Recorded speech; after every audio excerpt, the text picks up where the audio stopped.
అని చదువుకుందాం. ఇలా రాయబడింది, తైలమును అత్తులను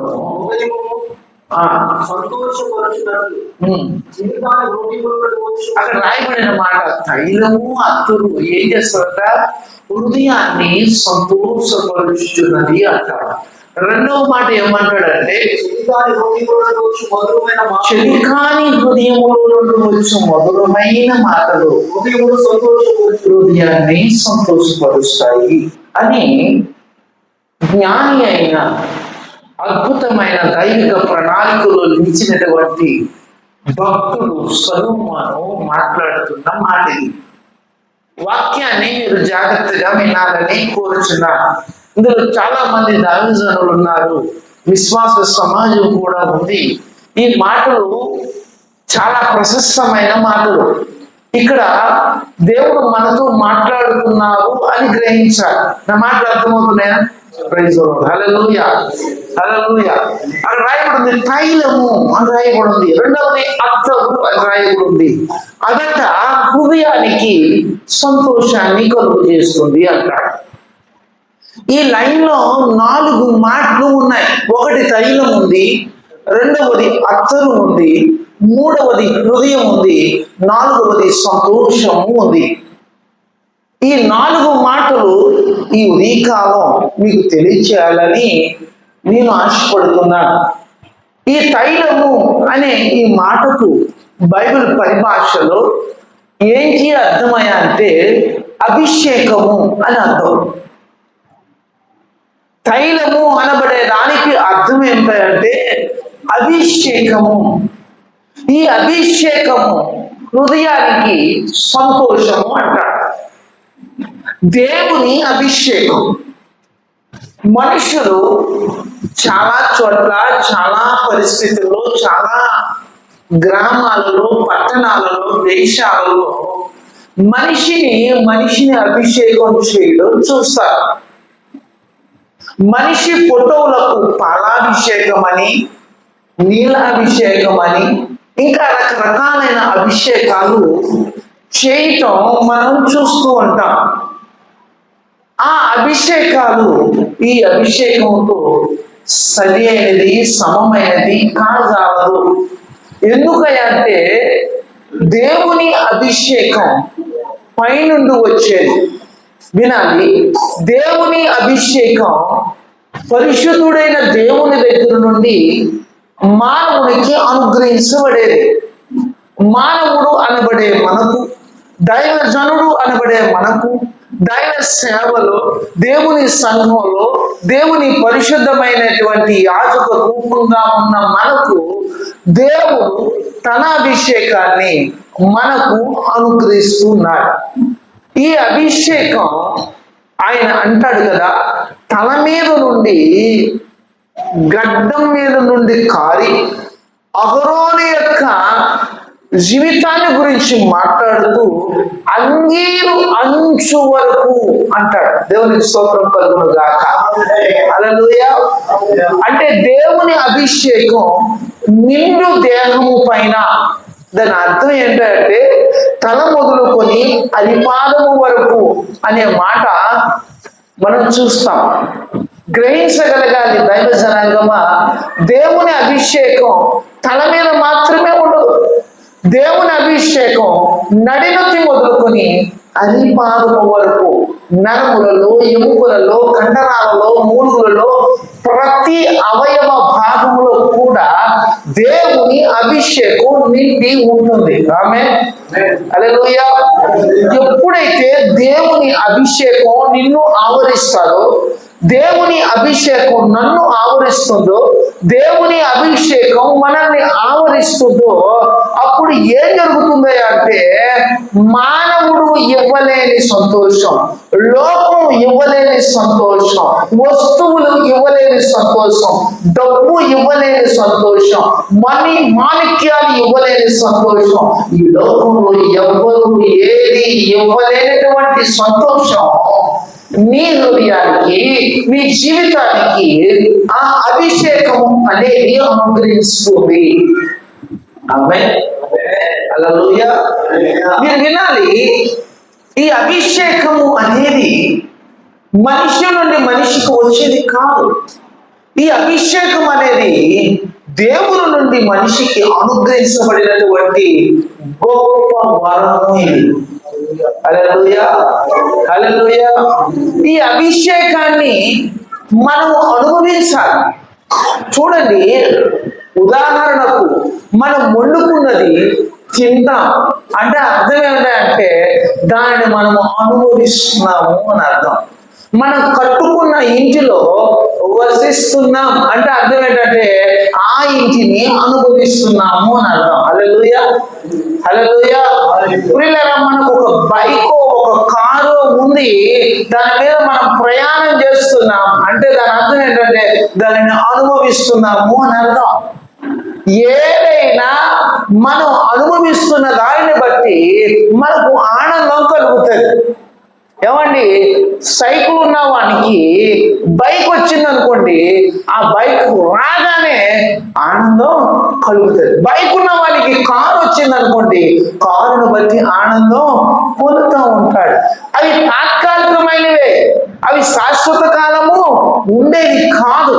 కానీ దేవుని అభిషేకం నిన్ను ఆనందపరుస్తూ నీ ద్వారా నువ్వు ఎక్కడ సంచారం చేస్తే, ఎక్కడకు నువ్వు వెళ్తే, ఏ గృహంలో అడుగు పెడితే, ఏ మనుషులతో మాట్లాడితే, ఏ గ్రామానికి వెళితే, ఏ పట్టణానికి వెళితే, ఏ రాష్ట్రానికి వెళితే, ఏ దేశానికి నువ్వు వెళితే, దేవుని అభిషేకం కలిగిన నీ ద్వారా దేవుడు ఆ పట్టణానికి, గ్రామానికి, ఆ పల్లెకు, ఆ లోయకు, ఆ కొండ ప్రాంతాలకు, ఆ వ్యక్తులకు, ఆ జీవితాలకు ఆనందమును కలుగు జయము అనే ఉన్నాడు.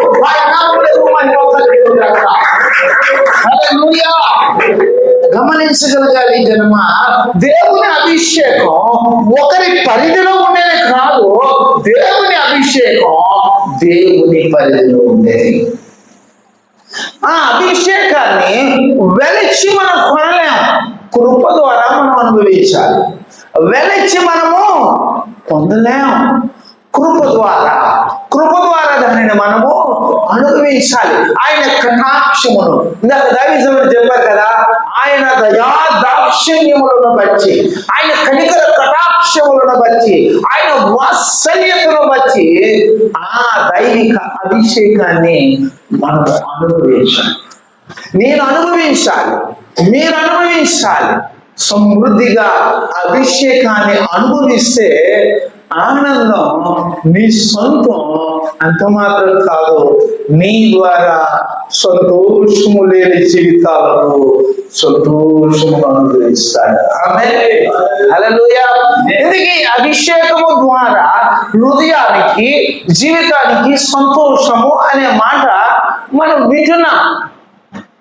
సంతోషము అనే మాటకు బైబిల్ పరిభాషలో అర్థం ఏంటంటే, సంతోషం అనే మాటకు బైబిల్ పరిభాషలో అర్థం ఏమిటంటే, మూడవసారి మరలా చెప్తున్నాను, సంతోషము అనే మాటకు బైబిల్ పరిభాషలో అర్థం ఏంటంటే పాపము మిశ్రమము కానిది.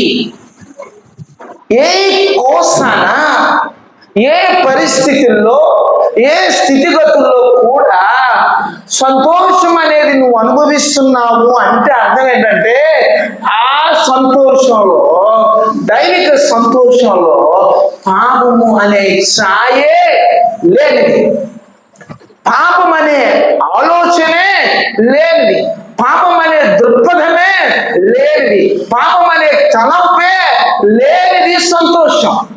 అది ఎలాగొస్తుంది అంటే దేవుని అభిషేకము ద్వారా అనుగ్రహించబడుతుంది. దేవుని ఏది మనం పొందినా అందులో పాపం ఉండదు. ఆమె చెప్పొచ్చు, మీరు ఆమె చెప్పొచ్చు. హల్లెలూయా, హల్లెలూయా. దేవుని దగ్గర నుంచి కృప పొందుకున్నా, దేవుని దగ్గర నుంచి కనికరం పొందుకున్నా, దేవుని దగ్గర నుంచి దయ పొందుకున్నా, దేవుని దగ్గర నుంచి వాత్సల్యత పొందుకున్నా, కటాక్షము పొందుకున్నా, కరుణ పొందుకున్నా, సకల గుణగుణాలలో ఉన్నటువంటి ఏమి పొందుకున్నా, అభిషేకము పొందుకున్నా, అందులో పాపము అనేది ఉండదు.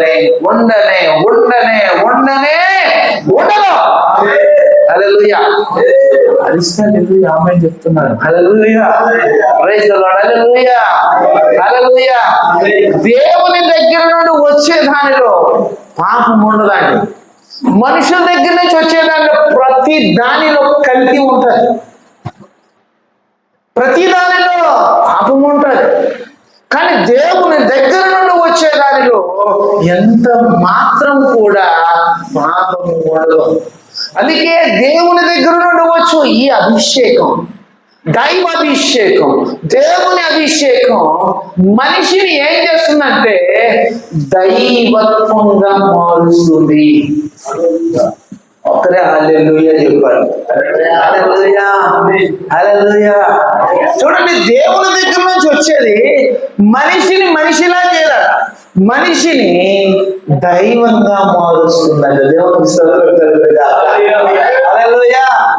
మనిషిలో దైవత్వాన్ని, మనిషిలో దైవిక గుణాన్ని, మనిషిలో దైవిక జీవాన్ని, మనిషిలో దైవిక లక్షణాలను కలుగు చేయగలిగిన సామర్థ్యం దేవుని దగ్గర నుండి వచ్చు అభిషేకానికి ఉంటుంది. ఆమేన్ హల్లెలూయా. నువ్వు దేవుని అభిషేకం కలిగి ఉంటే దేవునిదేదో, మనుషులదేదో, లోకందేదో, ఎవరి దృష్టినిదేదో, లోక సంబంధమైన ఈ ప్రకృతి సంబంధమైనవి ఏవో నీకు సుస్పష్టంగా అర్థమవుతాయి, తెలుస్తాయి. ఆయన నామమునకు మహిమ కలుగును గాక. హల్లెలూయా. నీకు దేవునిది దేవునిదిలాగే తెలుస్తుంది, లోకంది లోకంలాగే తెలుస్తుంది, ప్రకృతిది ప్రకృతిలాగే తెలుస్తుంది. ఇవన్నీ మిశ్రమము కావు. చాలా సార్లు దేవుని అభిషేకం లేని కారణాన లోకంది దేవుడిది అంటాము, ప్రకృతిది దేవుడిది అంటాము, మనుషులది దేవుడిదే. మనుషులది దేవునికి ఆపాదిస్తారు, లోకంది దేవునికి ఆపాదిస్తారు, ప్రకృతి సంబంధమైన దానిని దేవునికి ఆపాదించి ఆ భ్రమలో మనిషి తను తాను ఏం చేసుకుంటున్నాడంటే దేవునికి వ్యతిరేకంగా కార్యాలను చేస్తూ దేవునికి దూరస్తుడై దేవుని కార్యాలు అనుభవించలేని పరిస్థితిలో ఉంటాడు.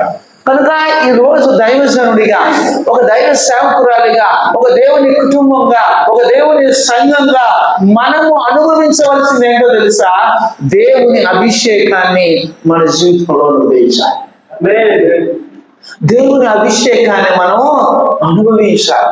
దేవుని అభిషేకంలో మనం నిలిచి ఉంటే నీ ముందర ఏది ఏది నిలవనేరదు. ఆయన నామమునకు మహిమ కలుగుగాక.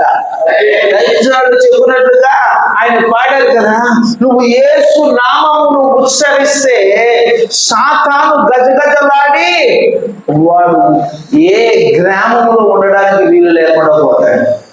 ఆమె ఇక్కడ వచ్చినట్టునే దైవజనుడు దయాకర్ గారితో నేను మాట్లాడుతూ, ఈ ప్రాంతంలో ఎన్ని గడప ఉన్నాయి నాయన, ఎన్ని కుటుంబాలు ఉన్నాయి, ఎన్ని మంది గృహాలు ఉన్నాయని నేను అడిగితే వారు చెప్పారు 33 కుటుంబాలు ఉన్నాయి. ఆమె హల్లెలూయా.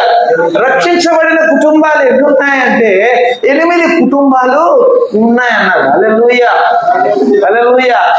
ఆ 8 కుటుంబాలు కూడా మునుపు దేవుని ఎరిగిన వారు కారు, కానీ దేవుని ప్రణాళిక చెప్పున ఇక్కడికి దైవజనుల యొక్క రాక ఈ 8 కుటుంబాలలో ఆయన కార్యము దేవుడు జరిగించాడు. ఆయన నామమునకు మహిమ ఘనత ప్రభావం కలుగుగాక. ఇక్కడ మీరు గమనించాలి, దైవజనుడు అభిషేక్తుడై ఉండడం మూలాన అడుగు పెట్టగానే రక్షణ లేని గ్రామానికి రక్షణ కార్యం దేవుడు ప్రారంభించినందుకు ఆయన నామమునకు మహిమ కలుగుగాక. హల్లెలూయా. ఏమిటి ఇక్కడ సువాసన, అద్భుతమైనటువంటి ఆ అభిషేకం ఉన్నటువంటి ఆ సువాసన మీరు అనుభవించడానికి 8 కుటుంబాలకు దేవుడు తన కృపను అనుగ్రహించాడు. ఎలాగున్నాయంటే శక్తి చేత కాదు, ఎలాగున్నాయంటే బలం చేత కాదు, ఎలాగున్నాయంటే ఆయన అభిషక్తిని పంపించడం ద్వారా, ఆయన అభిషేకాన్ని పంపించడం ద్వారా ఆయన నామమునకు మహిమ కలుగును గాక. హల్లెలూయా. దేవుని అభిషేకం మంత్రం కాదు, దేవుని అభిషేకం తంత్రం అంతకన్నా కాదు. దేవుని అభిషేకం వింటున్నారా? దేవుని అభిషేకం అనేది ఎంత మాత్రం కూడా ఈ లోకం మాట్లాడుకునేటటువంటిది కాదు. దేవుని అభిషేకం అనేది దేవుని జీవాన్ని చాటేది, దేవుని మహిమను కనపరిచేది, దేవుని శక్తిని బయలుపరిచేది, దేవుని యొక్క మహత్యాన్ని లోకానికి చూపించేదే అభిషేకం. ఎంతమందికి అర్థమవుతుందో నాకు తెలియదు, కానీ ఈ మధ్యాహ్న వేళ దేవుడు మనతో మాట్లాడుతున్నాడు. హల్లెలూయా. మీ మీద దేవుని అభిషేకం ఉంది అంటే అర్థం ఏంటంటే మీలో నుండి దేవుని శక్తిని లోకానికి తెలియచేయడానికి దేవుడు నిన్ను అభిషేకించాడు. దేవుని మహిమను కనపరచడానికి నీ మీద అభిషేకాలు ఉంచాడు. దేవుని యొక్క గుణశీలతను నీ జీవితం ద్వారా చాటి చెప్పడానికి నీ మీద అభిషేకాన్ని అనుగ్రహించాడు. ఇట్టి అభిషేకాన్ని మనము కలిగిన వారంగా ఉండాలి. అదే నీ జీవితానికి సంతోషం. అంటే పాపము లేకుండా నిన్ను చేస్తాడు. పాపము లేనిది అంటే నిత్యమైన జీవం. పాపం కలిగింది అంటే నిత్య నరకం అన్నమాట. జాగ్రత్తగా వినాలి, చాలా జాగ్రత్తగా వినాలి. పాపము లేనిది అంటే అది నిత్య జీవం. ఈ నిత్య జీవం ఏం చేస్తుందంటే మరణాన్ని రుచి చూడదు. పాపము వల్ల వచ్చు జీతము మరణం. అంటే పాపాన్ని నీ దరిదాపులకు రానివ్వకుండా నిన్ను ప్రొటెక్ట్ చేసేది, లేక నిన్ను కాచేది, కాపాడేది దేవుని అభిషేకం. ఆ అభిషేకాన్ని పొందినటువంటి నీవు, ఆ అభిషేకాన్ని పొందిన నీవు దేవుని సముఖంలో, దేవుని సన్నిధిలో దైవ జ్ఞాన పరిమాణము కలిగిన వాడవే దేవుని నీతిని కనపరుస్తూ దేవుని శక్తిని కలిగి దానిని ఆయన మహిమ కొరకు వాడుతూ దేవుని యొక్క జీవాన్ని జీవము లేని మనుషులకు అందించే పాత్రగా అభిషేకం నిన్ను చేస్తుంది. హల్లెలూయా, హల్లెలూయా. అందుకనే ప్రియులారా, దేవుని అభిషేకం అనేది చాలా చాలా చాలా చాలా మహోన్నతమైనది. ఈ మహోన్నతమైన దైవ అభిషేకాన్ని దేవుడు దేనితో పోల్చాడంటే నూనెతో పోల్చాడు. అందుకే అంటాడు కదా, నూనె అన్నాడు అక్కడ. నూనె దేనికట? హృదయానికి సంతోషాన్ని కలుగు చేస్తాడు. దేవుడు ఏం చేశాడంటే రాతి గుండెను మాంస హృదయంగా మార్చాడు. ఈ హృదయం ఎలాంటిదట? ఘోరమైన వ్యాధి కలిగినది. ఈ హృదయం ఎలాంటిదట? మోసకరమైనది. ఈ హృదయాన్నట బైబిల్ సెలవిస్తుంది, గ్రహించిన వాడెవడు కూడా లేడు. గ్రహించే స్థాయి సామర్థ్యం కలిగిన వాడెవడో లేడు. మోసంతో నిండిపోయింది, వ్యాధితో నిండిపోయింది. గ్రహింపు లేనటువంటి ఈ హృదయానికి దేవుడు సంతోషాన్ని ఎప్పుడు అనుగ్రహిస్తానంటాడు తెలుసా? The anointing of the power. హల్లెలూయా. దేవుని అభిషేకంతో కూడిన శక్తి నీ మీద కుమ్మరించబడినప్పుడు, ఆ అభిషేకం నీ మీదకు వచ్చినప్పుడట ఏం జరుగుతుందంటే మోసం పారిపోతుంది, వ్యాధి వెడలిపోతుంది, గ్రహింపు అనేది నీ హృదయానికి అందుతుంది. నా మాట మీకు అర్థమవుతుంది కాక? హల్లెలూయా, హల్లెలూయా, హల్లెలూయా, హల్లెలూయా. గ్రహించాలి. దేవుని మాటలను పట్టుకుంటే అవి చాలా పట్టణాలను, పల్లెలను, రాష్ట్రాలను, దేశాలను మలచగలిగే శక్తి ఆ దైవిక మాటలో ఉంటుంది. ఆయన ఏమన్నాడు తెలుసా? మహత్తు కలిగిన మాట చేతట ఆయన ప్రపంచాలను నిర్మాణము చేశాడు. ఆయన వాక్యంలో ఎవ్రీ గ్రంథకర్త చెబుతాడు. నా మాట వినండి, రిఫరెన్స్లు చెప్పడానికి నా దగ్గర చాలా ఉన్నాయి, కానీ మీకు అర్థం అవ్వాలని నేను వివరణ చేస్తా ఉన్నాను. మీరు విందురుగాక. ఆమేన్. హల్లెలూయా. కాబట్టి ఈ అభిషేకాన్ని ఎప్పుడు ఎప్పుడు ఎప్పుడు ఎప్పుడు కూడా నువ్వు తక్కువ చేసుకోవడానికి ఇష్టపడకూడదు. ఈ అభిషేకము అనేది దేవుడు మనిషికి ఎందుకు అనుగ్రహిస్తాడో ఒక లైన్ మీకు చెప్పాను. నీవు నీలా ఉండకుండా నీవు దేవుని వలె మార్చబడుటకు దేవుడు నీకు అభిషేకాన్ని ఇస్తున్నాడు. పక్కన చెప్పండి, నీకు నాలా ఉండకుండా నేను దేవునిలా మార్చబడుటకు దేవుడు నన్ను అభిషేకించాడు. కొంచెం ఆమె చెప్తారంటే హల్లెలూయా. మీలా మీరుంటే ఎలా ఉంటదంటే అప్పుడప్పుడు అంటారు, నేను దేవుని నమ్ముకున్నాను కాబట్టి సరిపోయింది, లేకపోతే ఈ రోజు నీ పని వేరేలాగా ఉండదు. అంటే ఇంకా నువ్వు దేవుని అభిషేకంలో లేవు. నువ్వు దేవుని అభిషేకం పొందుకుంటే నీలా పూర్వం ఉన్న వాళ్ళని దేవుని వలే మలుచుటకు నీలో ఉన్న అభిషేకం పనిచేస్తూనే ఉంటది. హల్లెలూయా, హల్లెలూయా. దేవుని అభిషేకం నీలను ఉండడానికి కదట, నువ్వు దేవునిలా మలచబడ్డాడు. ఇది మర్చిపోతాడు.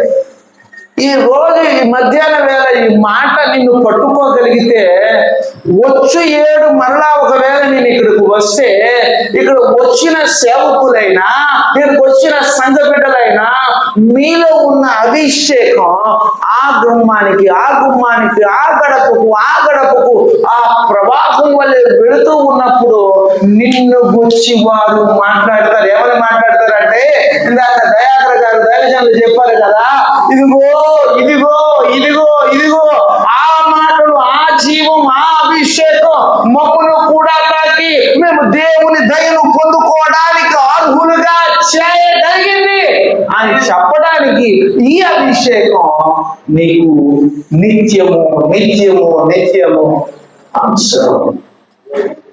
అవసరం. ఆస్తి లేకపోయినా పర్వాలా, అంతస్తు లేకపోయినా పర్వాలా, పేరు లేకపోయినా, ప్రత్యేక స్థితిగతులు అవసరతలు అక్కడు తీర్చబడే పరిస్థితులు లేకపోయినా పర్వాలేదు, కానీ అభిషేకం ఉంటే ఏం జరుగుతుందో తెలుసా? నువ్వు ఆశించే వాటికన్నా, నువ్వు కోరుకునే వాటికన్నా సమృద్ధిని దేవుడు నీ దగ్గర తీసుకొని వస్తాడు. ఆమేన్. హల్లెలూయా. నిన్ను వల్లే నిన్ను ఉంచకుండా ఆయన వల్లే మారడం అనేది ఇమాజిన్ చేయండి, ఊహించండి. అది సామాన్యమైనదైతే కాదండి. ఓ దైవజనుడా, ఓ సంగమా, ఓ పరిశుద్ధ జనమా, నిన్ను నీ వలే ఉండడం లోకంలో అందరూ అలాగే ఉంటారు. కానీ నువ్వు ఒక ప్రత్యేకమైన రీతిలో ఉండడం లోకంలో అందరూ చేసేది కాదు. నీ మీద ఉంచబడిన దేవుని అభిషేకం మాత్రమే చేయగలుగుతుంది. అదే హృదయానికి సంతోషాన్ని కలుగజేస్తుంది. ఇక్కడ హృదయ స్థితి ఏంటి? మోసం. ఇక్కడ హృదయ స్థితి ఏంటి? వ్యాధి. ఇక్కడ హృదయ స్థితి ఏంటి? గ్రహింపు లేని జీవితం. కొందరికి ఎన్ని చెప్పండి అర్థం కాదు. కొందరికి ఎన్ని చెప్పండి అర్థం కాదు. అర్థం కాకుండా చేసేది ఏంటంటే, ఈ యుగ సంబంధమైన దేవత వారి యొక్క కన్నులకు గుడ్డితనాన్ని కలుగజేసి గ్రహింపు లేకుండా చేస్తుందట. మీకు అర్థమవును గాక. అంటే దుష్టుడు ఒక వ్యక్తిని బంధిస్తే ఆ బంధించబడిన ఆ దుష్టత్వం యొక్క కోరలను విరవగలిగేది ఏంటి అంటే అభిషేకం. హల్లెలూయా. వారి నేత్రం గుడ్డితనంతో ఉంటే నేత్రాన్ని తెరిచేలాగా చేయగలిగేది ఏంటి అంటే అభిషేకము. హల్లెలూయా. దైవజనులు ఇక్కడ అడుగు పెట్టగానే మీ కుటుంబాల యొక్క మనోనేత్రాలు తెరవబడ్డాయి. గట్టిగా చెప్పబడి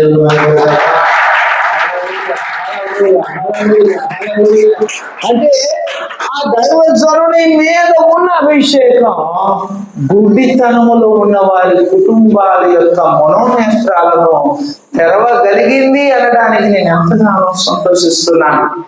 ఆమె వారు ఒక విధంగా నిత్య నరకాగ్ని నుండి తప్పించబడి నిత్య జీవానికి వారసులుగా చేర్చబడ్డారు. ఎన్ని కోట్ల రూపాయలు ఇస్తే నరక ప్రాప్తిని తప్పించగలరు మనుషులు?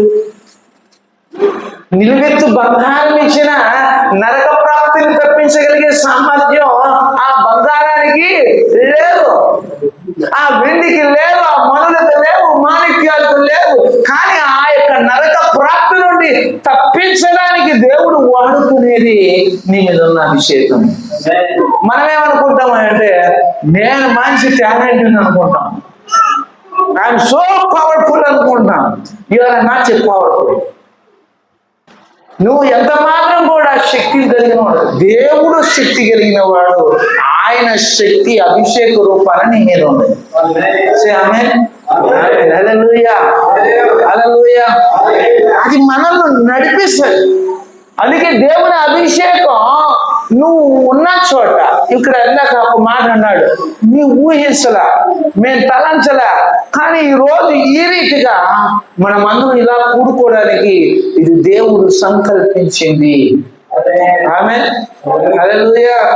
ఇక్కడ తీసుకొచ్చారు ఆయిల్. అనుకోలేదు ఆయిల్ తేవాలని ఆయన అనుకోలేదు. ఆటోమేటిక్ గా ఆ ఆలోచన దేవుడు తీసుకొచ్చాడు. ఇది చూడగానే దేవుని ఆత్మ నాలో నుండి ఆ తైలము అనబడే ఆ నూనె గురించి, తైలమును ఇతరును దాని గురించి మాట్లాడే జ్ఞానాన్ని, అభిషేకాన్ని దేవుడు అనుగ్రహించాడు. హల్లెలూయా, హల్లెలూయా.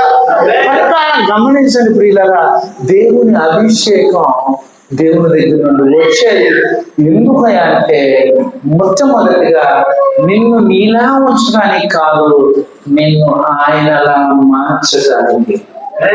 హల్లెలూయా. రెండవ పాయింట్ అభిషేకం ఎందుకు అనే దాని గురించి చెప్తున్నాను. రెండవ పాయింట్ ఏంటంటే అభిషేకము దేవుని యొక్క సర్వ చిత్తాన్ని నెరవేర్చడానికి. హల్లెలూయా.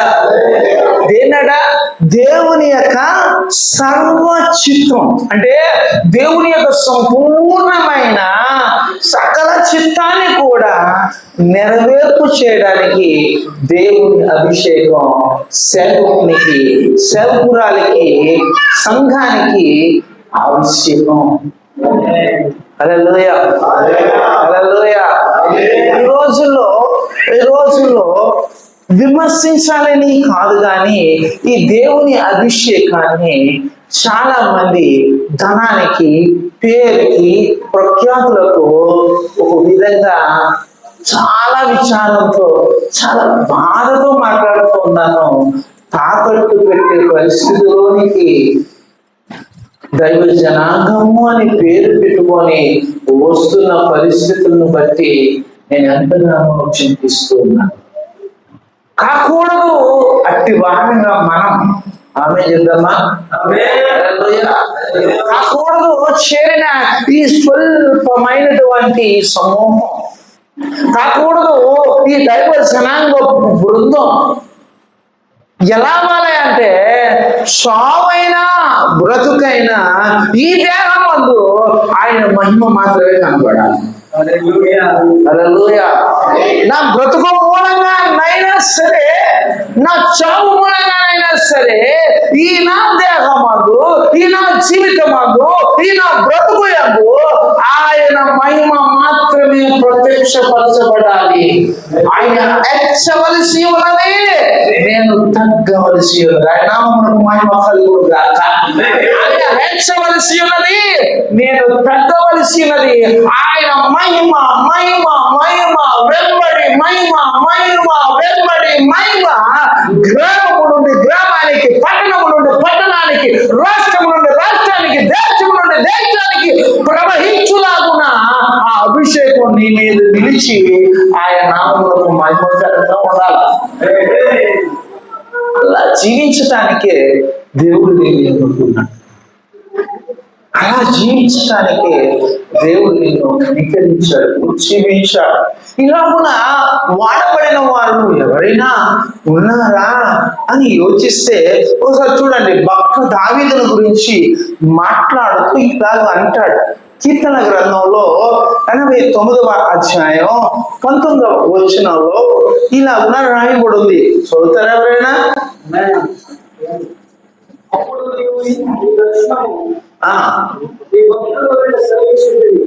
దేవుని యొక్క దర్శనాన్ని భక్తులకి ఇలాగ సెలవిచ్చాడు.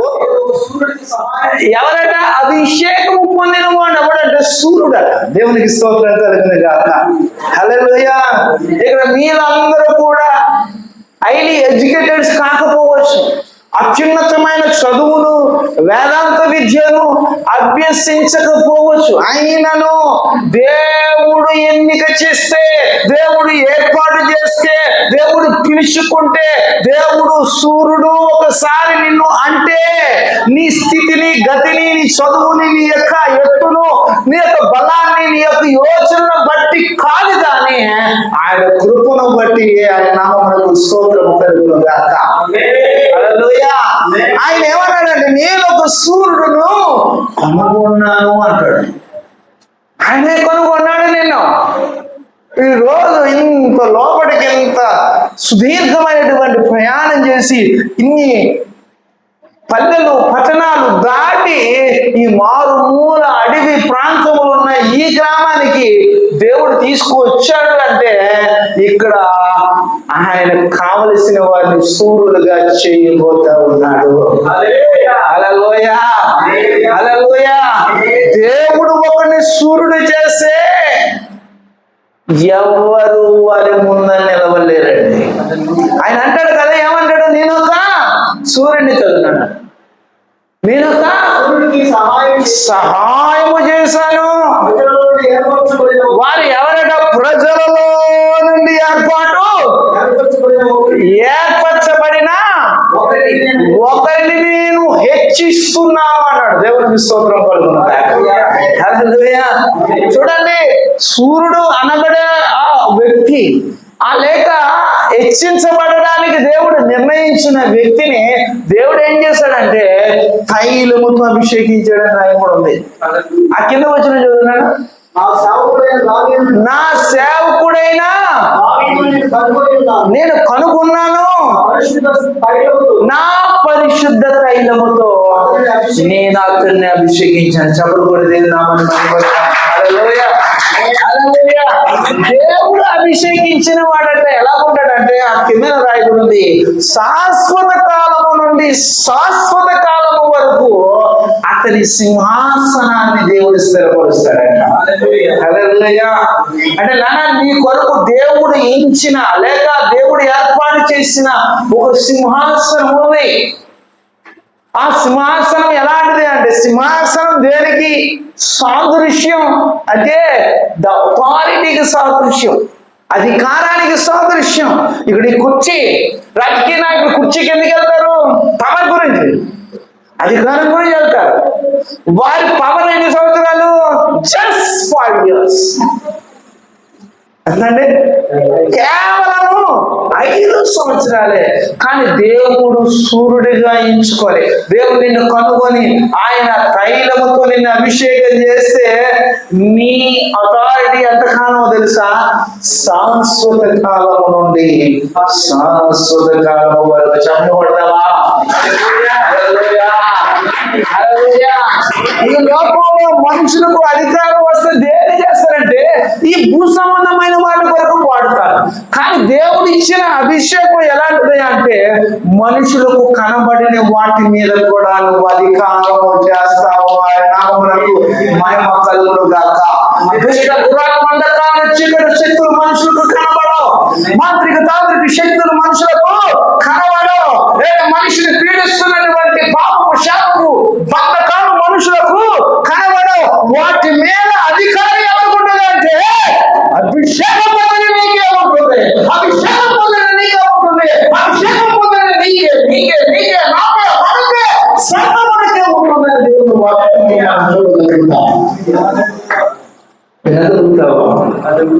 అలాంటి అభిషేకం జ్ఞాపనించింది. అలాంటి అభిషేకం నిన్ను ఆవరించింది. ఈ అభిషేకం దావీదు మీదకు వచ్చిన తర్వాత దావీదుకు దేవుడు ఏమన్నాడంటే, నీ సింహాసనాన్ని శాశ్వత కాలము స్థిరపరుస్తాను అంటాడు. శాశ్వత కాలము వరకు నీ సంతానమును ఆకాశం ఉన్నంత వరకు కూడా ఆయన సింహాసనాన్ని నేను స్థిరపరుస్తాను, నిలుపుతాను. ఈ పవర్ మామూలు కాదండి. ఈ పవర్ ఎలాంటిదే అంటే, ఈ అభిషేకంతో ఉన్నటువంటి శక్తి ఎలాంటిదే అంటే, నిన్ను నీలా ఉంచకుండా నిన్ను ఆయనలా మలచడానికి గల కారణం ఏంటంటే, ఇలా వచ్చి అలా పోయేది కాదు. ఇలా దేవుడు నిన్ను అభిషేకించి అలాగా అభిషేకాన్ని తీసుకునేవాడు కాదు. దేవుడు ఏమి ఇచ్చినా తీసుకోడు. ఆయన గుణం అది. హల్లెలూయా, హల్లెలూయా.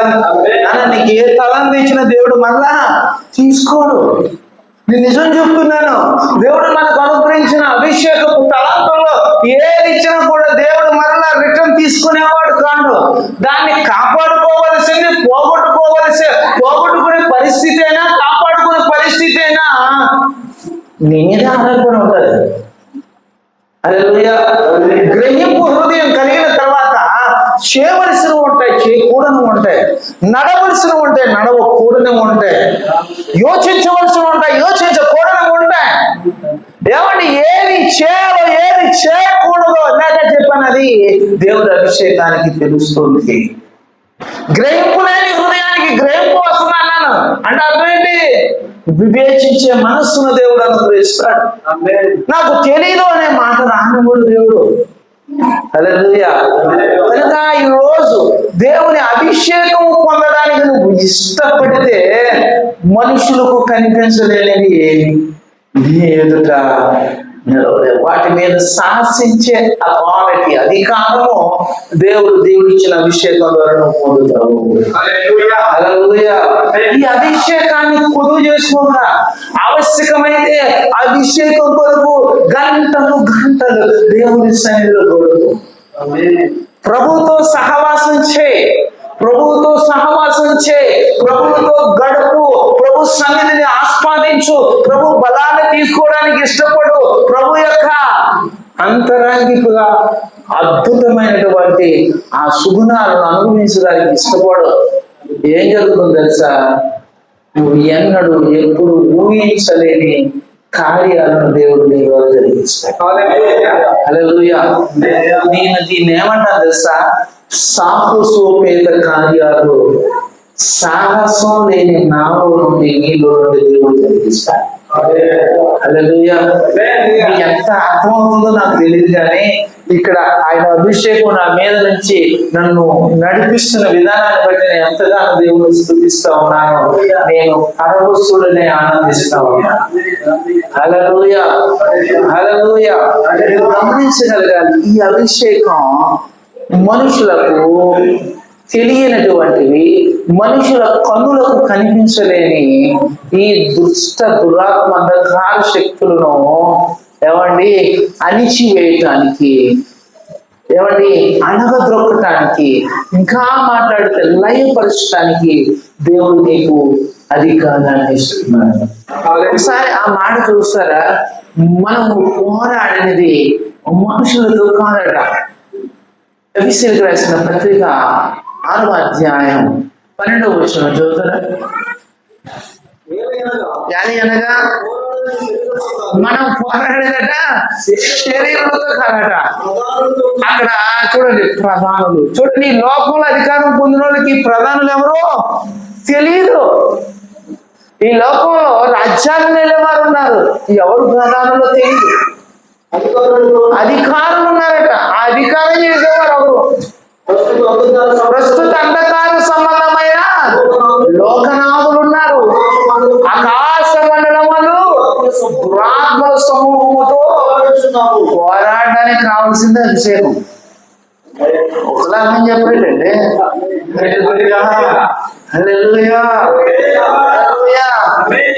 మనకున్న పోరాటాలు అంటే ఏమి తిందామా, ఏమి ధరించుకుందామా, ఎలా సంపాదించుకుందామా, ఏమి చేయాలి, ఈ పోరాటాలు ఎక్కువ. ఆ నెల పడగొట్టాలి, ఈ నెల పడగొట్టాలి, ఆ గొర్రెని ఎలా తెచ్చుకోవాలి, ఈ గొర్రెని ఎలా తెచ్చుకోవాలి కదండి, అవునా? అవి ఎలా తీసుకురావాలి, ఇవి ఎలా తీసుకురావాలి, ఆ మాయ ఎలా చేయాలి, ఈ మాయ ఎలా చేయాలి. ఇందాక పాఠశాల గారు పాట పాడారు, మాయా మాయా మాయా మాయా. నేను అప్పుడప్పుడు పాడతాను, ఈ లోకం మాయ మాయ శాశ్వతమే అసలు కాదు, ఈ ధనము ఘనము మాయ, ఈ ధనము ఘనము మాయ శాశ్వతమే అసలు కాదు, ఈ లోకం మాయ మాయ శాశ్వతమే అసలు కాదు. మనిషి పోరాటం అంత మాయకే.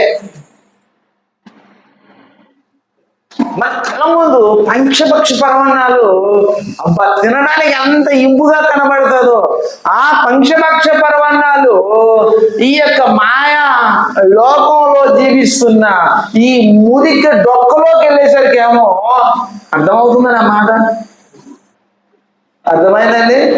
ఈ మాయా లోకంలో ఈ దేహంలో ఉన్న ఈ డొక్క అంటారండి ఇక్కడ పొట్ట, ఈ పొట్టలోనికి వెళ్ళేసరికి పొట్ట మురికి పొట్ట. ఇదేమో అమృతం తిన్నా ఏమవుతుంది, ఇక్కడ మురికి అయిపోతుంది. నువ్వు మహామృతం తిన్నా ఇన్సైడ్ ఏమవుతుందంటే, లోపల ఏమవుతుందంటే మురికిగా తయారవుతుంది. ఈ మురికిగా తయారైన దానిని అలా స్టాక్ ఉంచుకున్నాం అనుకోండి, ప్రదేశులమా ప్రియులా బ్రాహ్మణ పురమిది కాడి అలా స్టాక్ గా ఉండిపోతాయి. కానీ దాని నియంత్రణ, దాని క్రమం అలా జరుగుతూనే ఉంటుంది. దాని క్రియాత్మక కార్యం ఒకవేళ జరగకుండా 30 రోజులు అలా ఉంచిపోయింది అనుకోండి, ఏం జరుగుతుందంటే నాకు చేసిన పాట మాత్రం పాడేస్తారు, దేహం అంతా విషపూరితమైపోతుంది. ఎందుకంటే మురికే ఉంటుంది. సో దీనిని మీరు గ్రహించాలి. లోకంలో పంచపక్ష పరమాన్నాలుగా కనిపించేవి లోపలికి వెళ్ళగానే మురికైపోతుంది. ఈ మురికి స్కాన్ చేసి చూసినా కూడా మురికిలా కనిపించదు. ఇప్పుడు వచ్చిన టెక్నాలజీ వచ్చిన తర్వాత చూసినా కూడా అది మురికిలాగా కనిపించదండి, ఏదో అలా కనబడుతుంది. కానీ మీరు గ్రహించాలి, ఒక అభిషక్తునికి పాపపు మురికి ఏంటో, లోకపు మురికి ఏంటో, ఏమంటే దురాత్మల మురికి ఏంటో, దుష్టత్వం యొక్క శక్తి సామర్థ్యాలు ఏంటో, ఈ లోకంలో ఉన్నటువంటి ప్రకృతి ద్వారా కలుగు విపత్తుల ద్వారా కలిగే ఆ విపత్తుల యొక్క స్థితిగతులు ఏంటో ఒక దైవిక అభిషేకం పొందిన వ్యక్తికి తెలుస్తుంది. తెలియడమే కాదు, వాటి మీద దేవుని అధికారం కలిగి ఉంటాడు. హల్లెలూయా, హల్లెలూయా. అలాంటి అభిషేకం పొందిన యెహోషువ ఏమన్నాడు? సూర్యుడా నువ్వు ఆగిపో, చంద్రుడా నువ్వు నిలిచిపో. మనం పాడుతున్నా పాట ఏమని పాడతాం? మోషే ప్రార్థించగా మన్నాను కురిపించితివి, యెహోషువ ప్రార్థించగా సూర్య చంద్రుల మోషే ప్రార్థించగా మన్నాను కురిపించితివి, మోషే ప్రార్థించగా మన్నాను కురిపించితివి, యెహోషువ ప్రార్థించగా జంతులను ఆపితివి, యెహోషువ ప్రార్థించగా జంతులను ఆపితివి, యెహోవా నామము ఎంతో బలమైనది.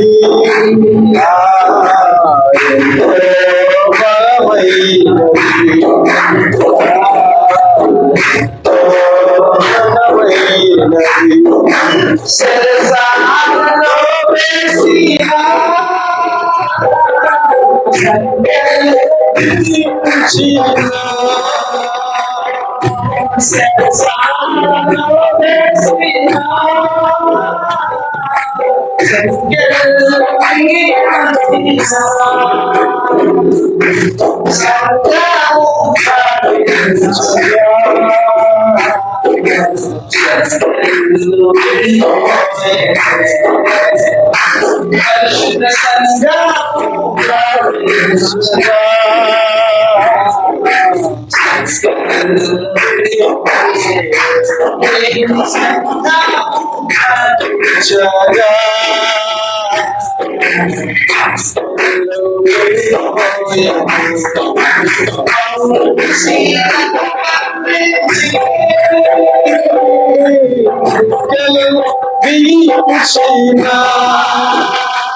శీలను బంధించి జనశాలలో వేసిన సంగము ప్రార్థించగా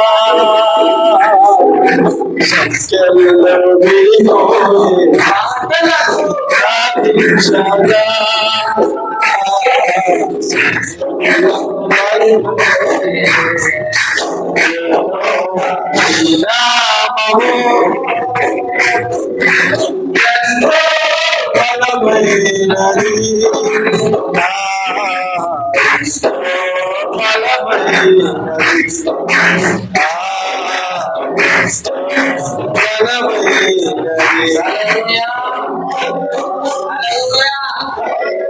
అభిషేకంలో ఉన్న బలం ఎలాంటిది అంటే ప్రకృతిని కూడా శాసించగలదు, ప్రకృతిని కూడా ఆజ్ఞాపించగలదు. అలాంటి అభిషేకం నిన్ను నీలా మార్చడమే కాకుండా నీ ద్వారా సాహసోపేత కార్యాలను ఆ సాహసోపేత కార్యములు జరిగించడానికి నువ్వు సాహసుడు కాకపోవచ్చు, వెలువాడివే కావచ్చు, బలహీనుడివే కావచ్చు, ఏమి తెలియని వాడివే కావచ్చు.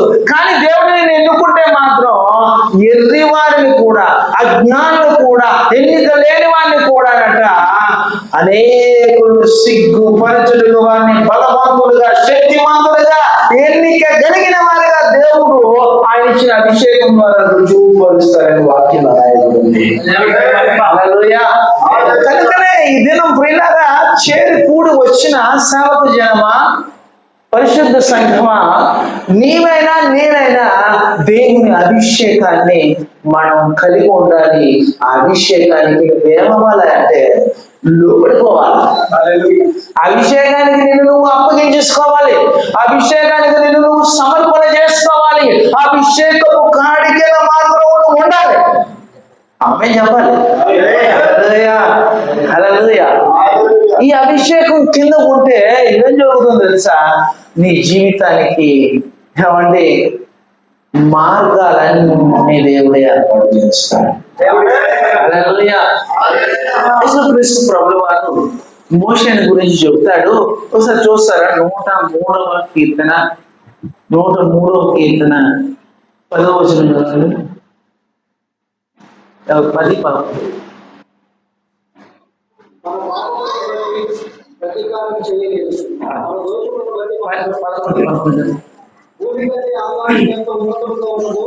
ఏడవ వచనం చదువునా?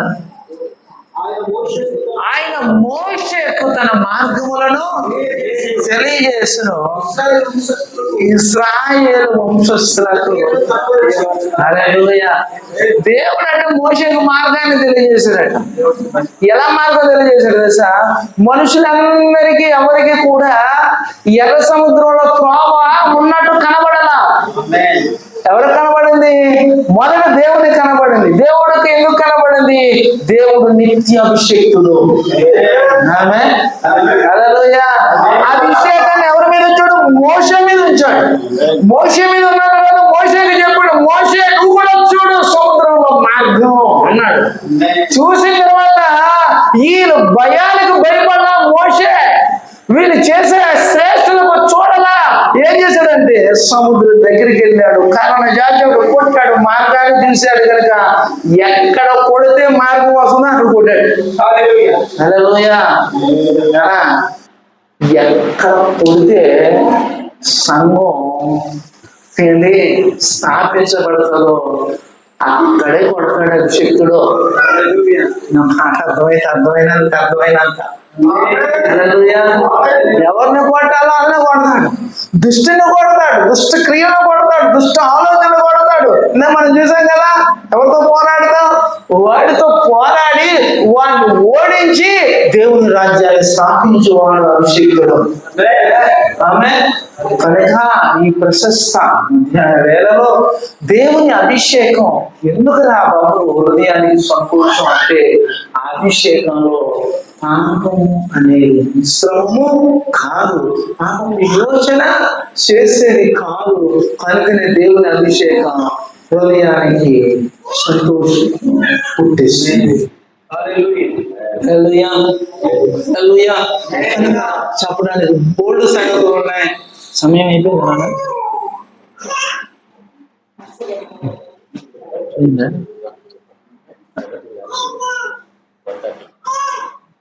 ఇప్పుడు అన్నైందా? వినమనసు ఉన్నదా మీకు? మనకి వినమనసు ఉంది.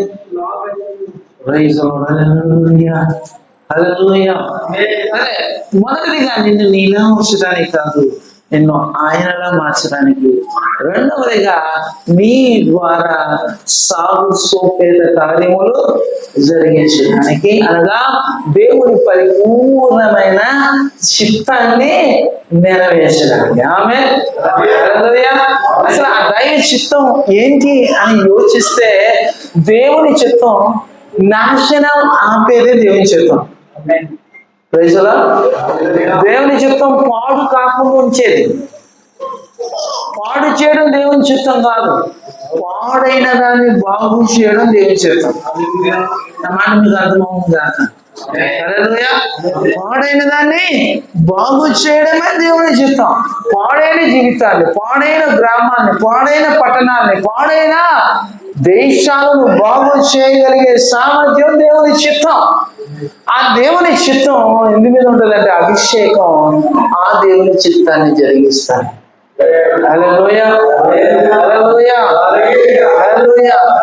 ఇది పాడే గ్రామాన్ని దేవుడు పాడు కాకుండా ఉండడానికి ఇక్కడ పరిశుద్ధ దేవుని మందిరాన్ని నిర్మాణం చేశాడు. హల్లెలూయా. తాగేవాడు పాడవుతాడు, వ్యభిచారి పాడైపోతాడు, బలహీనులు బలహీనపరచబడతారు. తాగేవాడు తాగకుండా, ఏమంటే పాపము చేసేవాడు పాపము చేయకుండా, ఆ పాపము వల్ల వచ్చు ఆ నాశనాన్ని ఆపడానికి దేవుడు తన సంఘాన్ని కూడా నిర్మాణం అందుకే చేసి ఇక్కడ ఆయన సంఘాన్ని స్థాపించాడు. ఆ సంఘ స్థాపనకు వాడబడేదే దేవుని అభిషేకం. అది దేవుని చిత్తమును నెరవేర్పు చేస్తుంది.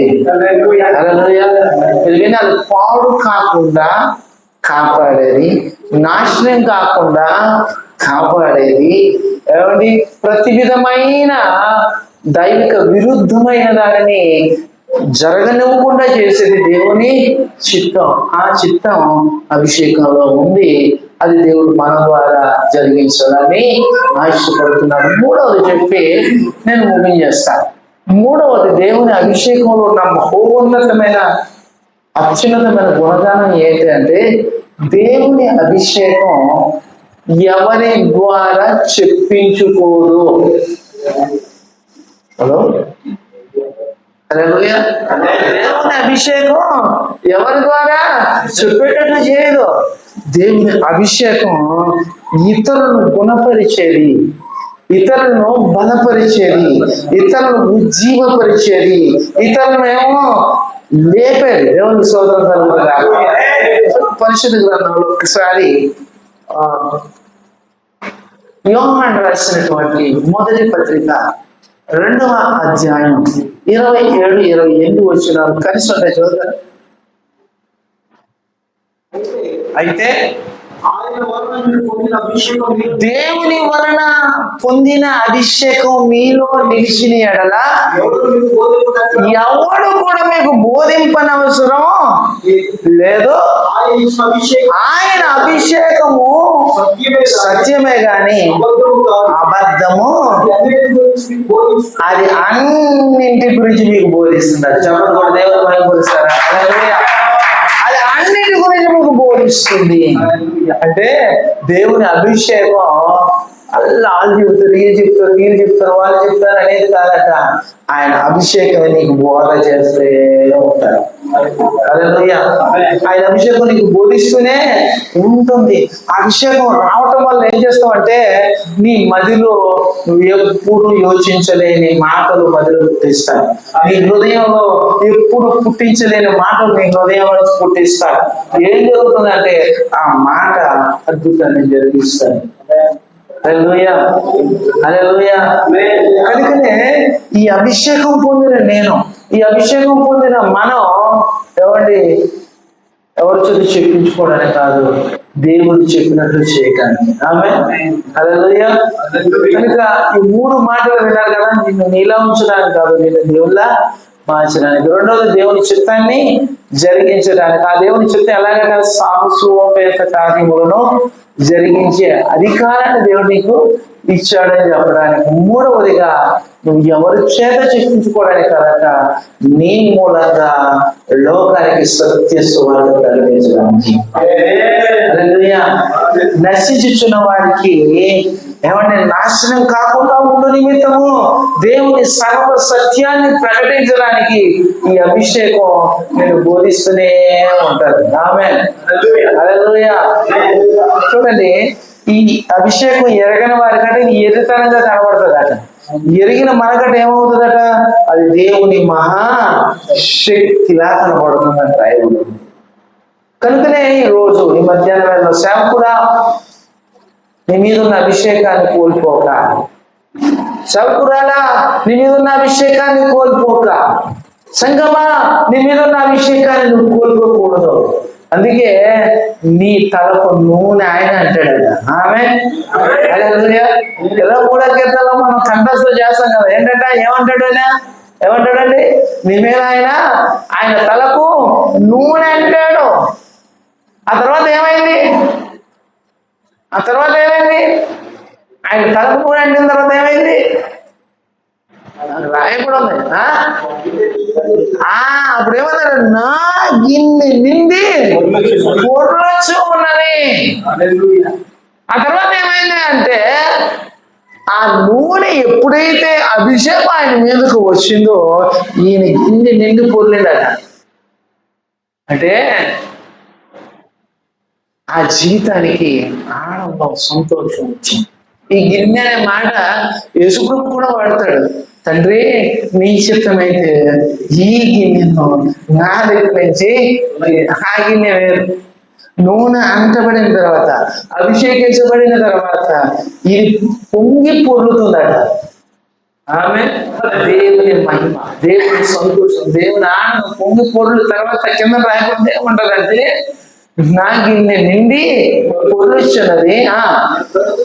నా బ్రతుకు దినాలన్నీ కూడా నా వెనకాల ఏమొస్తున్నాయండి, అభిషేకం, కృపాక్షేమం రావడమే కాకుండా ఈ అభిషేకుడు లోకంతో గడపడు, దేవుడితో గడుపుతాడు.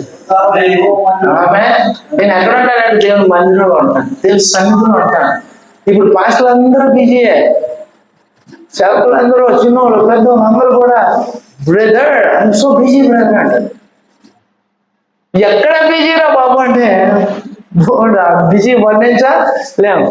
దేవునితో గడిపేది 10% లోకం, ప్రార్థన, అది వీధి అని గడిపేది 90%. ఇక్కడ ఏమన్నాడు, ఈ అభిషేకుడు చిరకాలం యెహోవా మందిరంలో ఎందుకు నివసిస్తాడంటే ఆయన అక్కడి నుంచి రిసీవ్ చేసుకుంటా ఉంటాడు. రిసీవ్ చేసుకునే దాన్ని ఏమో ఆయన ప్రొడ్యూస్ చేస్తూనే ఉంటాడు. హల్లెలూయా. రిసీవ్ ఉండాలి. ఇందాక తమ్ముడు నాకేమో కరెంటు పోయినా కూడా ఛార్జర్ పెట్టుకోవడానికి ఏమో ఇన్వర్టర్ కూడా ఇచ్చాడు, ఇన్వర్టర్ ఛార్జర్ ఒకటి ఇచ్చాడు. పవర్ బ్యాంక్, అందులో పవర్ సేవ్ అయి ఉంటుంది అన్న, ఇందులో పవర్ ఉంటుంది వాడన్నాడు.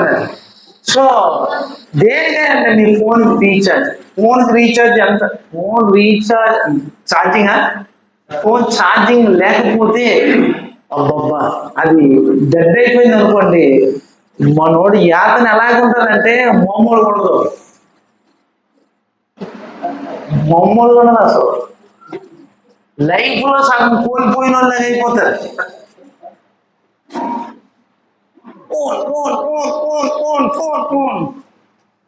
కానీ ఇక్కడ ఈ అనాయింటింగ్ ఛార్జింగ్ లేకపోతే, అనాయింటింగ్ ఛార్జింగ్ పవర్ లేకపోతే నువ్వు దేవుని గురించి ఏమీ చేయలేవు. దేవుని గురించి ఏదైనా చేయాలనుకుంటే, నీ ఆశకు నీ ఆలోచనలకు అతీతమైన గొప్ప కార్యాలు చేయాలంటే ఖచ్చితంగా దేవుడు నీతో ఉండేటట్టు నీ మీద ఉన్న అభిషేకం నిన్ను నడిపిస్తాను. అది దయా భాష గారు వచ్చి, అంతర్ భాష గారు వచ్చి మీకు చెప్పనవసరం లేదు, అభిషేకమే ఆయనతో గడపాలని చెప్తుంది. అభిషేకం ఆయనతో గడపాలని చెప్తుంది. ప్రేమికులని విశ్వాసం చెప్పనవసరం లేదు, ఆ అభిషేకమే పొడుగు తీసుకొని నడిపిస్తుంది.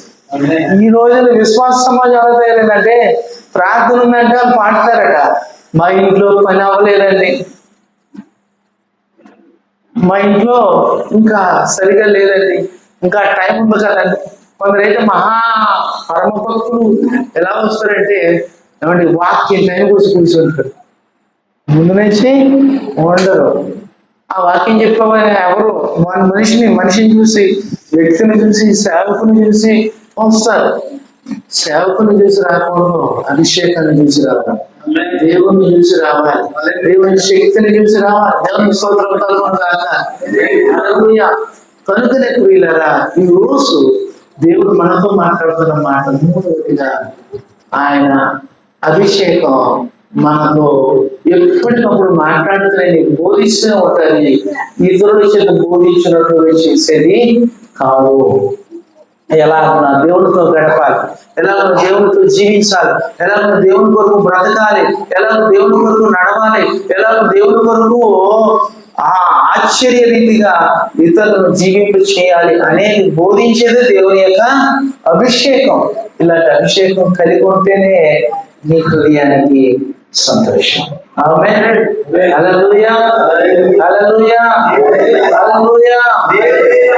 మొదటి మాట ఏం చెప్పాను? నూనె అనేది అభిషేకం. ఈ అభిషేకం ఉన్నదాన్ని వివరించాను. రెండవది ఏముందండి? అక్కడ అత్తరు ఉంది. అదేముందండి? అత్తరు.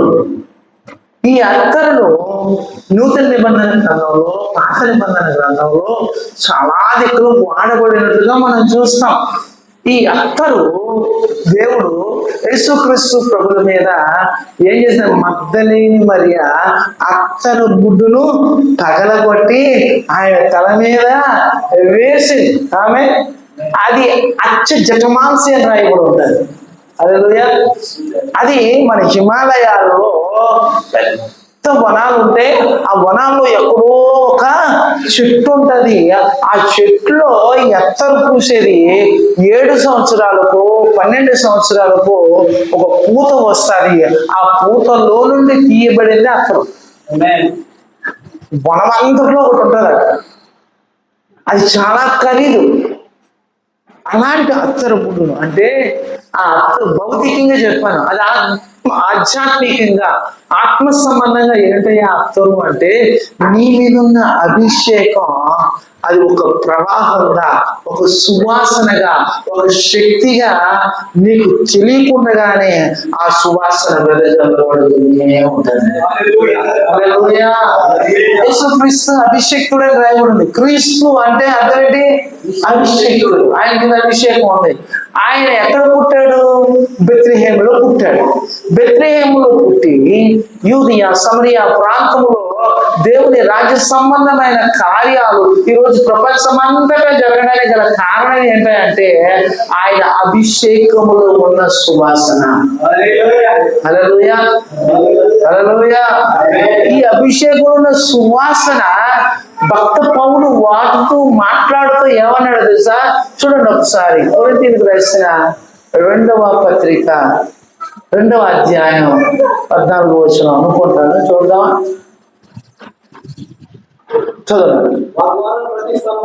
చూడండి, మా ద్వారా ప్రతి స్థలమును క్రీస్తును గూర్చిన జ్ఞానము యొక్క ఏంటండి సువాసనను కనపరచుచు ఆయన యందు మమ్మును విజయోత్సవముతో ఊరేగిస్తున్న దేవునికి స్తోత్రము కలుగును గాక. హల్లెలూయా. అక్కడ ఏం చేస్తుంది? క్రీస్తును గూర్చిన సువాసన. ఈ అత్తరు ఏంటంటే సువాసన. ఈ అభిషేకంలో ఉన్నటువంటి సువాసన ఏం జరుగుతుందంటే గొప్పగా, ఒక విధంగా ఈ సువాసన ఇలాగంటాను, ఈ అభిషేకం మీద ఉన్నటువంటి సాక్ష్య జీవితం, ఆధ్యాత్మికంగా ఆత్మ సంబంధమైన ఈ సాక్ష్య జీవితము యొక్క సువాసన వెదజల్లబడుతూ ఉంటది. చాలా మంది సాక్ష్య జీవితం సరిగా ఉండదు, అది దుర్వాసన. సాక్ష్య జీవితం సువాసన. హల్లెలూయా. క్రీస్తును గురించిన సాక్ష్యం, మేము ఆయనకు సాక్షులమై విన్నాము. దేవుడు ఏమన్నాడు? అభిషేకించబడిన తర్వాత మీరు ఒకసారి చూడండి, అపోస్తుల కార్యాల గ్రంథం 1వ అధ్యాయం 8వ వచనంలో ఏమంటాడంటే, ఇగో పైనుండి మీ మీదకు పరిశుద్ధాత్మ అనే శక్తి దిగువచ్చిన. చదువున్నాను. అయినను పరిశుద్ధాత్మ మీ మీదకి వచ్చినప్పుడు మీరు ఏం పొందుకుంటారు? శక్తి పొందుకుంటారు. మీరు యెరూషలేములోను యూదయలోను సమరియా దేశములంతటను భూదిగంతముల వరకు నాకు సాక్షిగా ఉంటారు. దేవుని స్తోత్రం. దేవునికి సాక్షి జీవితాన్ని జీవింపజేసే అత్తరు. అత్తరు వాసన వేరొక దానికి రాదు, అత్తరు వాసన అత్తరికే వస్తుంది. రైట్ అండి? హల్లెలూయా. హల్లెలూయా. ఆ వాసన చూడగానే, చూడండి, సెంటు పూసుకుని వచ్చిన వాళ్ళ దగ్గర ఎలా ఉంటుందండి? చక్కటి వాసన వస్తుంది. చెమట పట్టుకొని వచ్చిన వాళ్ళ వాసన ఎలా ఉంటుందండి? అబ్బా లేదు సార్, దేవుని స్తోత్రం. హల్లెలూయా. హల్లెలూయా. ఈ చెమట వాసన కలిగిన వ్యక్తి దగ్గర మీరు కూర్చున్నారు అనుకోండి, కూర్చోలేము. ఈ సువాసన వచ్చేదేమో ఆ వ్యక్తి దగ్గర కూర్చొని అనుకోండి, ఇంకొంచెం దగ్గరికి వెళ్తాం. ఈ చెమట వాసన దగ్గర ఉన్న వ్యక్తి దగ్గర కొంచెం దూరం వెళ్ళిపోతాం. బస్ ప్రయాణాల్లో మీకు బాగా తెలుస్తుంది. అందులో ఏమో ఈ స్లీపర్ కోచ్ లో పక్కపక్కన పడుకునే వాళ్ళ దగ్గర ఏమండి పడుకొని ప్రయాణం చేయాలి కదా, ఆయన సెంటు పూసుకుని వస్తే ప్రైజ్ కార్డ్, ఒకవేళ చెమట పూసుకొని వచ్చాడు అనుకోండి, అక్కడ నిద్ర రాదు, ప్రశాంతంగా ఉండలేం. మనిషి దగ్గర ఉన్న ఈ శారీరక వాసనే సహించలేకపోతే ఆత్మ సంబంధమైన వాసన అది ఎంత భయానకంగా ఉంటుంది. అందుకే క్రీస్తును గురించిన సువాసన, క్రీస్తును గురించిన సువాసన మాలో ఉంది కనుక దేవుడు మమ్మల్ని ఏం చేస్తున్నాడంటే విజయముతో ఉత్సాహముతో ఊరేగించి దేవుడికి స్తోత్రం కలుగునుగాక. ఈ రోజుల్లో ప్రియులారా మనుషులు ఏం చేస్తున్నారంటే డబ్బులు ఇచ్చి ఊరేగించుకుంటున్నారు. కానీ నా దేవుడు నీకేం చేస్తున్నాడంటే తిరిగి నీకు డబ్బులు ఇచ్చి ఆయనే నిన్ను ఊరేగిస్తున్నాడు.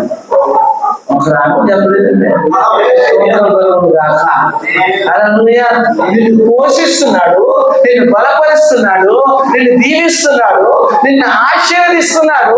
అంత మాత్రమే కాకుండా నీకు విజయాన్ని ఇచ్చి ఆయనే నిన్ను ఊరేగిస్తున్నాడు. ఉదాహరణ చెప్పమంటారా? నేను ఇక్కడికి వచ్చాను, నన్ను తీసుకొచ్చింది దేవుడు అని నేనే చెప్పాడు. ఆమేన్. హల్లెలూయా. ఈ ప్రాంతం నాకు తెలియదు, ఈయన తీసుకురాకపోతే. ఈయన్ని ఎలా తీసుకొచ్చాడు? దేవుని దేశుడిగా, దేవుని సేవకునిగా, సాటి సేవకుడిగా నన్ను దేవుని ప్రేమతో ప్రేమించి నన్ను చేర్చుకొని వారి ఇంట ఉంచి నాకు కావలసిన ప్రతి అక్కర అవసరత తీర్చి మరలా మంచి వాహనం మీద ఆనందంతో విజయంతో ఇక్కడికి తీసుకొచ్చాడు. ఇప్పుడు దేవుడు ఈ వ్యక్తి ద్వారా నన్ను ఏం చేస్తున్నాడు? ఊరేగించాడు. హల్లెలూయా. దేవుడు నన్ను అందుకే తీసుకెళ్ళాడు. అక్కడి నుంచి నేను తెలియని ప్రాంతాలు కొందరు తీసుకువెళ్ళారు. కారణం ఏంటి? విశ్వాసంతో ఆయన సాక్ష్య ఆత్మీయ జీవితాన్ని నేను కలిగి ఉన్నప్పుడు ఖచ్చితంగా ఊరేగిస్తాడు. ఆయనకి విరుద్ధమైన జీవితాన్ని జీవించి నన్ను ఊరేగించమంటే ఆయన ఊరేగించేవాడు కాడు.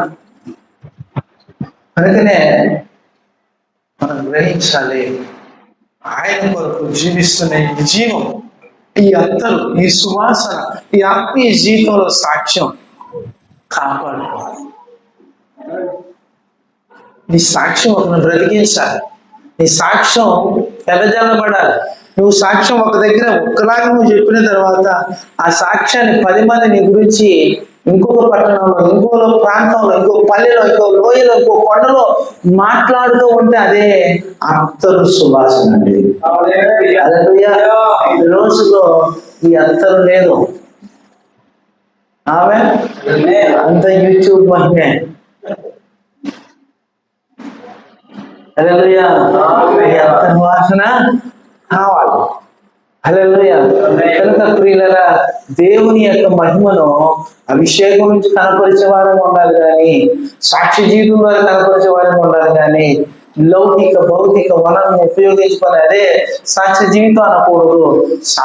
సాక్ష్యంగానే ఉండాలి. వనరులను దేవుడు వాడుకోవాలి. దేవుని స్తోత్రం. కాబట్టి అత్తరు కూడా హృదయానికి ఎందుకు సంతోషాన్ని ఇస్తుందంటే ఆయనకి సాక్షి అంటేనే ఆయనకి ఇష్టం.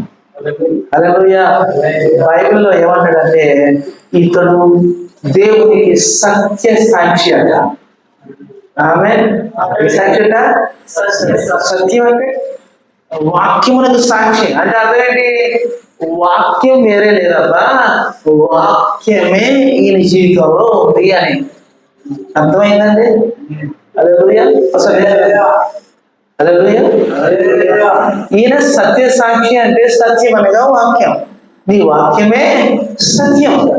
ఆ వాక్యం ఈయన సాక్షిగా ఉన్నాడంటే ఇప్పుడు దయాకరు దైవజనుల్లో ఆ వాక్యం తప్ప ఈ లోకం లేదు. ఆ వాక్యమే మ్రోగుతా ఉంది, అదే సాక్ష్యం. ఆమె హల్లెలూయా. సాక్ష్యం వినేదాన్ని సాక్ష్యం అంటారు, వినలేదాన్ని సాక్ష్యం అంటారు, చూసేదాన్ని సాక్ష్యం అంటారు, చూడలేని దాన్ని సాక్ష్యం అంటారు. అవునా కదా నాన్న? వినేదాన్ని ఏమంటారు?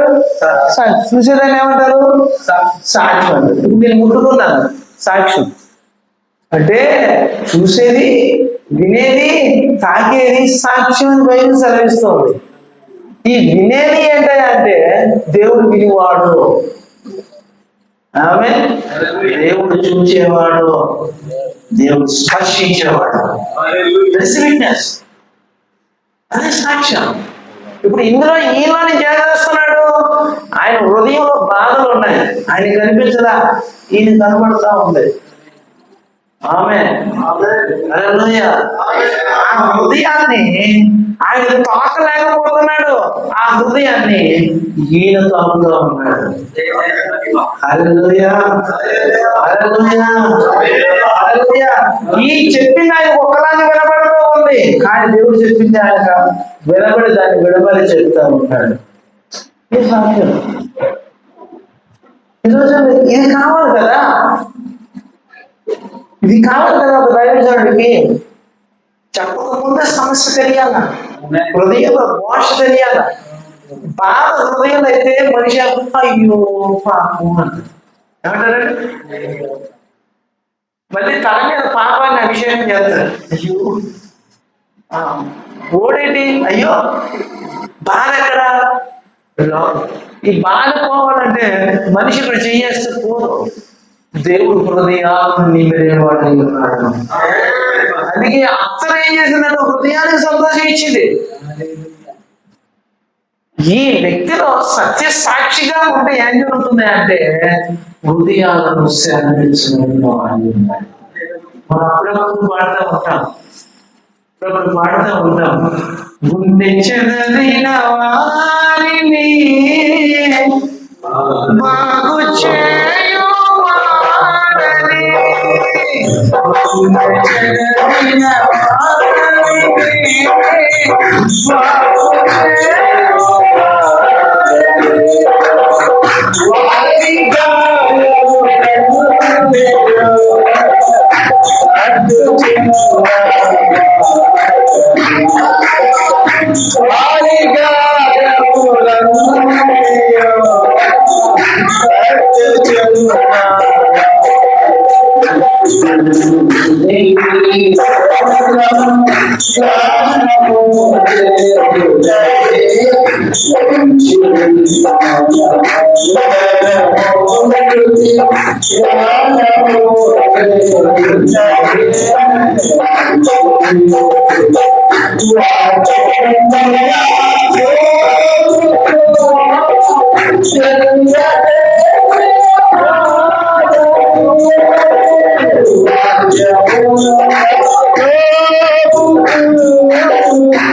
లక్ష్మి ఏం చేస్తుందంటే అన్ని చెదిరిపోయినా నీ న్యాయమైపోయినా అతడికి సామ్రాజ్యం నీ సత్య సాక్షి పుట సాక్షి కాదు,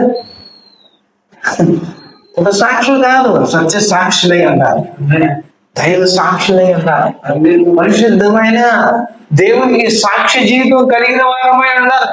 అది అత్తరు, అది సువాసన, అది హృదయానికి సంతోషం కలిగిస్తుంది.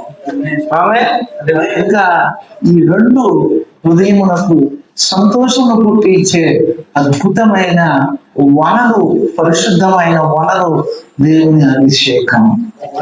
ఆ అభిషేకం ద్వారా కలిగిన ఆధ్యాత్మిక, దైవిక, ఆత్మ సంబంధమైన సాక్షి జీవితం హృదయాన్ని బాగు చేయడం కాకుండా ఒక ప్రజల హృదయాన్ని బాగు చేస్తుంది. అనేక హృదయాలు వేదనతో, సోదరతో, బాధతో, కష్టముతో, నష్టముతో, శాపముతో నలిగిపోయి ఉన్న హృదయాలకు విడుదల చేసేది అభిషేకం. అభిషేకాలు కలిగి మనం కలిగి దేవుని రాజ్యాన్ని విస్తరింప చేయడానికి నువ్వు సాధనం అవుతావా? నేను సాధనం అవుతాము. నేను అభిషేకం నాకు కావాలి, అభిషేకం కొరకు నేను బ్రతుకుతాను, అభిషేకం కొరకు దేవుడి కొరకు కనిపెట్టి ఉన్నాను అన్నవాడు ఎవరైనా అవుతుంటే మోకలేంటి ప్రార్థన చేయాలని ఆశిస్తున్నా. అద్భుతం చేయుమయా.